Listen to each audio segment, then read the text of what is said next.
پیارے بھائیوں اور بہنوں، السلام علیکم ورحمۃ اللہ وبرکاتہ۔ نبی صلی اللہ علیہ وسلم کی پیدائش سے بچپن تک کے یہ انمول واقعات۔ نمبر 1، نبی صلی اللہ علیہ وسلم کا نام احمد کس نے رکھا؟ احمد نام اللہ تعالیٰ نے رکھا، یعنی یہ نام آسمان سے دیا گیا تھا، انسانوں کی طرف سے نہیں۔ قرآن میں حضرت عیسیٰ علیہ السلام نے اپنی امت سے کہا، اے بنی اسرائیل، میں تمہاری طرف اللہ کا رسول ہوں اور میں اپنے بعد آنے والے ایک رسول کی خوشخبری دے رہا ہوں جن کا نام احمد ہوگا۔ اس کا مطلب یہ ہے کہ احمد نام نبی صلی اللہ علیہ وسلم کی پیدائش سے بہت پہلے آسمانوں میں مشہور تھا۔ حضرت عیسیٰ علیہ السلام نے بھی اپنی امت کو یہ بات بتا دیا کہ آخری رسول احمد ہوں گے۔ احمد کا مطلب سب سے زیادہ اللہ کی تعریف کرنے والے اور جن کی سب سے زیادہ تعریف کی جائے۔ نبی صلی اللہ علیہ وسلم ہر حال میں اللہ کی تعریف کرتے تھے، آسانی میں بھی اور مشکل میں بھی۔ یہی وجہ ہے کہ فرشتے، نبی، صحابہ اور پوری امت انہیں احمد یعنی سب سے زیادہ تعریف والا کہتی تھی۔ اس سے ہمیں یہ سیکھ ملتی ہے کہ نام صرف پہچان کے لیے نہیں ہوتا بلکہ ایک پیغام ہوتا ہے۔ نبی صلی اللہ علیہ وسلم کا نام احمد اس بات کی نشانی ہے کہ ان کی پوری زندگی اللہ کی حمد میں گزری۔ نمبر 2، نبی صلی اللہ علیہ وسلم کا نام محمد کس نے رکھا؟ نبی صلی اللہ علیہ وسلم کا نام محمد اس کے دادا عبد المطلب نے رکھا تھا۔ جب آپ صلی اللہ علیہ وسلم پیدا ہوئے تو آپ کے والد حضرت عبداللہ رضی اللہ عنہ کا پہلے ہی انتقال ہو چکا تھا۔ آپ کے دادا عبد المطلب نے آپ کو اپنی گود میں لیا اور بہت خوشی کے ساتھ محمد نام رکھا۔ محمد کا مطلب ہے جس کی بار بار تعریف کی جائے۔ یہ نام عرب میں عام نہیں تھا۔ عبد المطلب نے یہ نام اس لیے رکھا تاکہ ان کی اولاد ایسا انسان بنے جس کی پوری دنیا تعریف کرے۔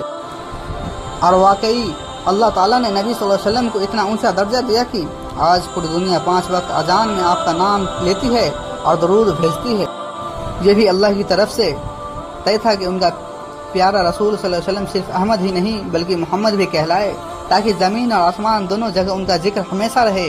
نمبر 3، نبی صلی اللہ علیہ وسلم کی والدہ کا نام کیا تھا؟ نبی صلی اللہ علیہ وسلم کی والدہ کا نام تھا آمنہ بنت وہب، جو بنی زہرہ قبیلے سے تعلق رکھتی تھی۔ آمنہ بہت ہی پاک دامن، سچی اور سادگی پسند خاتون تھی۔ جب نبی صلی اللہ علیہ وسلم پیدا ہوئے تو آمنہ رضی اللہ عنہ آپ کی پیدائش کے بارے میں کئی عجوبے واقعات دیکھے، جیسے کہ ان کی کوکھ میں ایسی روشنی نکلی جو شام یعنی سیریا کی محلوں تک دکھائی دی۔ آپ نے فرشتے کی حفاظت اور برکت محسوس کی۔ حدیث میں آتا ہے کہ آمنہ رضی اللہ عنہ نے فرمایا کہ جب میں نے اپنے بیٹے کو جنا تو میں نے دیکھا کہ میرے ساتھ ایک نور ہے جو بشرا دے رہا ہے۔ آمنہ رضی اللہ عنہ کا انتقال اس وقت ہوا جب نبی صلی اللہ علیہ وسلم کی عمر 6 سال تھی۔ اس کے بعد نبی صلی اللہ علیہ وسلم یتیم ہو گئے اور آپ کے دادا عبد المطلب نے ان کی پرورش کی ذمہ داری لی۔ سبق: اللہ نے اپنے پیارے نبی صلی اللہ علیہ وسلم کی پرورش ایسے کی کہ آپ ہر حالت میں صرف اللہ پر بھروسہ کریں تاکہ امت کو بھی توکل کا سبق ملے۔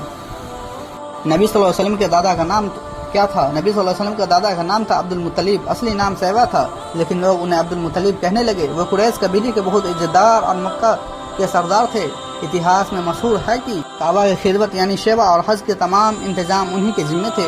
وہ بہت مہمان نواز اور دریا دلی تھے۔ انہی نے زمزم کے کنویں کو پھر سے کھودا اور اسے لوگوں کے لیے آسان بنا دیا۔ جب نبی صلی اللہ علیہ وسلم کے والد حضرت عبداللہ رضی اللہ عنہ کا انتقال ہو گیا تو عبد المطلب نے آپ کو اپنی گود میں لیا اور بہت محبت سے پرورش کی۔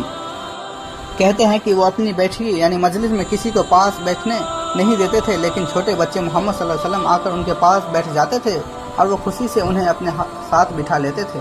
روایت میں آتا ہے عبد المطلب کہتے تھے کہ میرے بیٹے کا یہ بچہ بہت بڑا مقام پائے گا۔ سبق: اللہ نے نبی صلی اللہ علیہ وسلم کی پرورش ہر موڑ پر ایسے لوگوں سے کروائی جن کی زندگی عزت، سچائی اور خدمت کا نمونہ تھی، تاکہ امت کو بھی اخلاق اور رحمت کا سبب ملے۔ نمبر 5، نبی صلی اللہ علیہ وسلم کی والدہ کے انتقال کے بعد کس نے پرورش کی؟ جب نبی صلی اللہ علیہ وسلم کی عمر 6 سال کی ہوئی تو آپ کی والدہ آمنہ بنت وہب رضی اللہ عنہ کا انتقال ہو گیا۔ اس وقت نبی صلی اللہ علیہ وسلم بہت چھوٹے تھے اور بالکل یتیم ہو گئے تھے۔ اس کے بعد آپ کی پرورش کی ذمہ داری آپ کے دادا عبد المطلب نے لی۔ کتابوں میں آتا ہے کہ عبد المطلب نبی صلی اللہ علیہ وسلم سے بہت محبت کرتے تھے۔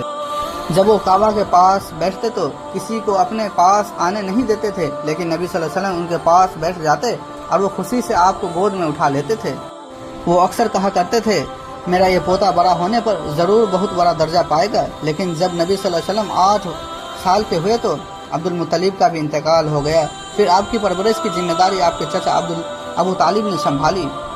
سبق: اللہ تعالی اپنے نبی کی زندگی کو اس طرح تیار کر رہا تھا کہ بچپن سے ہی وہ تکلیفیں جھیل کر صبر اور توکل اللہ کا بھروسہ سیکھے تاکہ بعد میں امت کو بھی یہی سبق دے۔